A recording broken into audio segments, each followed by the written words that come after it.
We left off waiting to hear Nadia's thoughts. We're going to pick back up right there with part two of the end of summer and all that it brings. Thanks for joining us. But I feel like beneath that sounds like there's some feeling that you're not exploring. Like getting used to it is more of like an umbrella if you get used to it. But how does it truly make you feel? I personally do not care.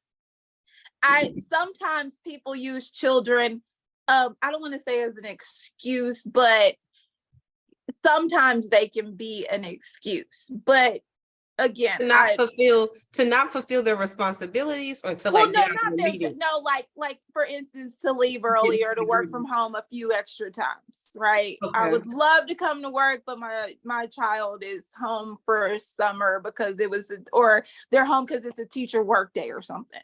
Okay. Yeah. Okay. So can you tell a shift? Is there a shift from the summer, like the school year to the summer in the work environment? I know the pandemic kind of threw a lot of this off because everybody was at home for quite a bit For of a time. lot. Not necessarily. Well, for me personally, no, not necessarily. It's kind of the same. If anything, there's a lot more. My children are at home, so I can't come into the office ever. Okay. Okay, I got it. But as far as the work thing, I mean, we're all professionals, so regardless of if your children are at home or if they're at school, there's a job to get done. So that's fine. But I guess I'm trying to figure out like how can you, like especially in your workplace, like how do you think would be a safe way to blend the two, like parents that don't have kids, professionals, I was like parents that don't have professionals that don't have kids versus don't. So it's not just the idea of you get used to. I think it kind of changes the culture if you just let that just be it, then addressing it where it's like, okay, if we're not gonna acknowledge that, there's some of us that our professions that may not need to go for doctor's appointment, this and that with our kids or teacher learning day. How can we build in some work day, whatever, just so it's that's true. balanced. But then just leaving it to be, you just get used to it. I don't know. I just felt like, don't get used to it. Well, maybe that came across wrong. When you have children, you have a lot of I don't want to call it leverage, but people are very much understanding. If I were to say I just want to go home because I need a mental break, it's kind of like, well, this is your job. But if I say, oh, my kids aren't feeling well, I got to run home real quick. Go. People are like, okay. Yeah. But push for that. So at a land treatment center, as much as we're a mental health agency, we still have to remember the fact that we're also individuals, right? Yeah. So what one of my staff brought to me was like, it's a lot at times because they do groups. They have like sometimes 10, 15 at most in a group, and people are telling about their problems. They're just they're just dumping all their problems on them. And then he was like, is it okay if we can have like a mental health day? Like there's just sometimes like I just need a mental health day. And I was like, you know what? That's cool. I'm all for it. Whatever I can do to make your work more productive when you do show up. And that means whether or not you're working that day, I'm still gonna compensate you for, like as though you were working, because I need you to take that time for yourself.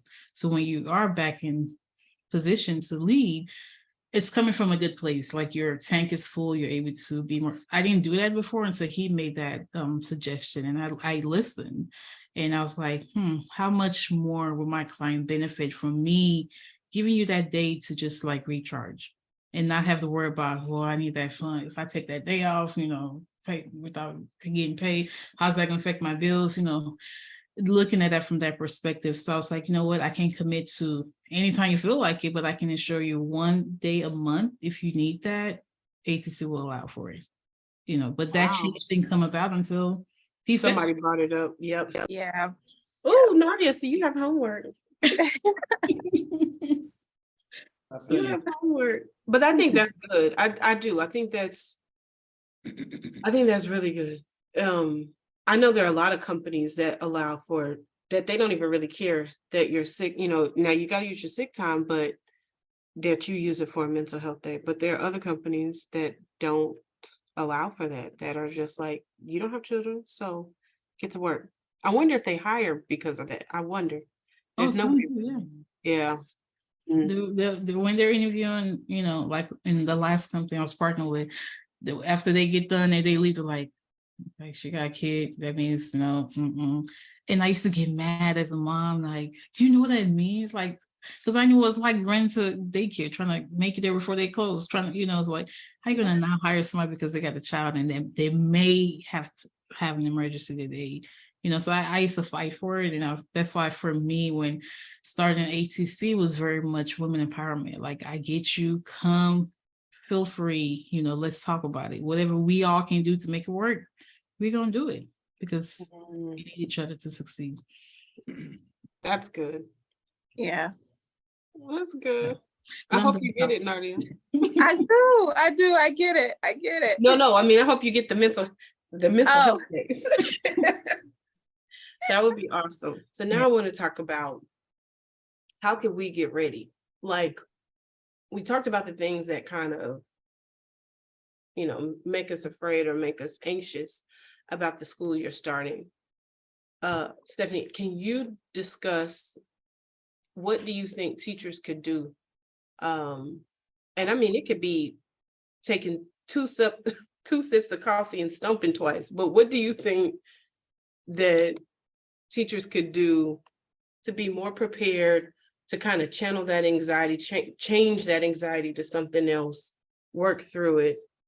We do have Ufuoma as the professional. She'll discuss some of therapy tips, you know, like from a therapist standpoint, but just as an educator. And well, I guess as much as possible, be familiar with the programs that you're going, or the curriculum that you're going to teach. And again, I'm speaking from probably middle and high school. Elementary, you guys have small kids. It's a little bit different for those guys. They had to have the whole gamut of things depending on the grade. But you know that, well, first of all, you know where the programs are housed in each district you teach in, and be familiar with kind of the layout of lesson plans. Each district is a little bit different how they roll it out. Connect with people who you know, kind of seem to thrive, if that makes sense. And of course, and then I guess, and I don't want to touch on the mental health part of it, but I think I've started back going to the gym and trying to walk a little bit. And honestly, that brings me was a little relief. do you go in the morning or in the evening? I'm really an afternoon person. I tried to do them, I just can't. And in fact, what I sidebar at the gym now, what I find, I do Planet Fitness, of course, you know, it's a teacher salary, so we have to do a little minimum, right? And they give free gym to all of the high school and college young people. And trust me, I was like, oh no, I have to go after 8:00 at night. And I started looking at I was complaining, and I said, you know, I'm trying to be more grateful now. It's like, God, thank you that they're in here, you know, exercising. It's, you know what I'm saying? It's a good sign. So that maybe meditating, and I'm learning to, and I want to take this into the school year, is take small breaks. I don't know, we have a break every 6 weeks, but just small breaks that you just say, hey, I'm gonna go sit out by the water. I'm just gonna rarely just sit outside and just have a cup of coffee and look at the birds, believe it or not. Organization, I heard that word, that is key. Organization, and just being prepared. There are always going to be some things that it's going to be thrown out at the last minute. You know, a new principal that really throws us sometimes, you know, because principals have their own style. you know, and so you have to scratch maybe what happened last year and try to adjust. And so really just breathing and talking to yourself and affirming, just making these affirmations that, Yeah. oh, it sounds so cliche, as I am enough, or, this, it's going to be all right. The year is going to be a great year. And that, just those little things that seem to me to be so silly at some point is where I'm kind of reversing and going back to. So Yeah, that's good. That's good even for every professionals, and listen, students. these Yeah. breaks we have, if you're not careful, you will work on those breaks. Mm-hmm. Especially grading papers and grading essays, because it's so demanding. And I've decided I'm going to take me 2 or 3 days and I'm going to steal away. I don't care if I go get in a hotel by myself or not tell anyone, but just downtime, just, Yeah. Yeah. reading, of course. But That's awesome. did I answer? Yes, you did. That was a great answer. I hope our educators are listening. So what about you, Ufuoma? What do you think we can offer to parents? And I'll chime in as well, but Overall, like just as they're winding down the summer. yeah, and trying to push the anxiety out and move into a place of excitement for the school year. I think that's that's where my mental is going to. Okay, let's move past the anxiety. And like I say, you're the mental professional. I don't know if that's actually accurate, but that's where my thoughts are going. Okay. I mean, I would say, I love Nike's slogan, just do it, right? Just do it. Whatever it is that you need to do, just do, whether it's starting that shopping for school supply that you're like, oh, maybe I still have an extra, maybe, just do it. You got a list, you know what's needed, just do it. If that's making sure, you're organizing the closet to make sure you have the right sets of clothes and socks, because they just seem to disappear, every cycle. Just do it. Just do whatever you need to do. Take some time to map out what's needed for the home, for your child, for you, and just do it. It's a very basic but effective approach. If you really just think about those 3 words, just just do it. Just act, right? Just go. And I will offer this for parents. You start, like Stephanie said, start affirming the year now. Like, say what you want to see in this new year. We do it every morning. We declare exactly how we want our day to go. And so I offer our parents that are listening to decide now how you want the year to go and move with that and move as if it's going to happen, because you don't want to be reactive. We want to be proactive. Know your child's struggles academically and even social. Even though, Ebby, you got 3 in school, they're 3 different children. Oh, yes. With 3 different personalities, strengths in some area, weaknesses in the other. You just got to know it and be honest with yourself. Yeah. Does that make sense? Yeah, we have academically up here, socially, they just don't have it. Just even going to school, they're right now wired up. Because I got to go back into the building. I don't make friends. I don't know how to talk. So, Nadia, what can you offer to professionals that are looking to end the summer?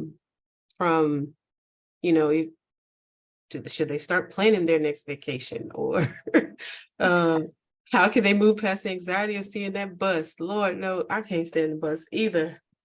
But we need it to keep our children safe. But yeah, what can you offer our professionals who may not have children but are serving as wonderful aunties and who are also living life just like the rest of us? Yeah, I think approach it with the right mindset. Even as much as the school bus, as much as we don't like to see them, there are young professionals who are getting educated so they can be the next lawyer, the next teacher, the next doctor, the next politician, the next mental health professional. So maybe approach it with the mindset of, okay, although I don't like 30 minutes to go 3 miles. These are our next leaders who are getting the tools that they need to sharpen their skill set. And I like the organizing thing. I think if you approach things kind of like with a good plan, a good strategy, I think you'll be very much successful. Awesome. That is awesome. Mhm. Well, ladies, I think we hit a few nails on the head. So we usually give five fast facts. And because it's 4 of us here, I think we got them. And you guys tell me if we do. The first one, Stephanie said, was affirm yourself. I think teachers, parents, students, business professionals, Mhm. aunties, affirm yourself. That's the first fact. Another one that was said by a few people was organization. Mhm. Be organized, right? Make sure that if you are the educator, you have things organized. If you need help with that, I like Stephanie said, find the person that's thriving. You know who they are as an educator. I don't know if any of us watch Abbott Elementary. I love Abbott Elementary, and I don't even know her name. Why can't I think of her name? But the mama on a part of the crew, y'all go watch it. She's very organized. Those kindergartners cannot, they don't move her. And I think it's because she's organized. So affirm yourself. 2, be organized. 3, Ufuoma said, just do it. Yes, that means just go buy those school supplies because school is coming. Go buy those new school clothes because they're coming. If you can't, if you're not in a position to buy new school clothes, how can you freshen up the old ones? Just do it, right? Number 4, Ms. Lewis said, change your mindset. That school bus is carrying our next I love lawyer, them. Yes. our next lawyers, and our next doctors, and we need to be okay with that school bus holding us back for 30 more minutes. It's okay. And I'll bring us home with number 5. Be at peace. It's going to be okay, right? Just be at peace. It's going to be okay. The school will start. Things may go up in flames, but at some point it will have to fizzle out and it will be okay. Mhm. I think that's good. Thank you guys so much for joining us and just talking and discussing the end of the summer and what we think what we think we can do to be better prepared to tackle the school year. But yeah, that's awesome. I appreciate it. Heal with us. Come back and listen to us next week. Yes. Bye. Bye. Thank you. Bye. Thanks for inviting me. Bye.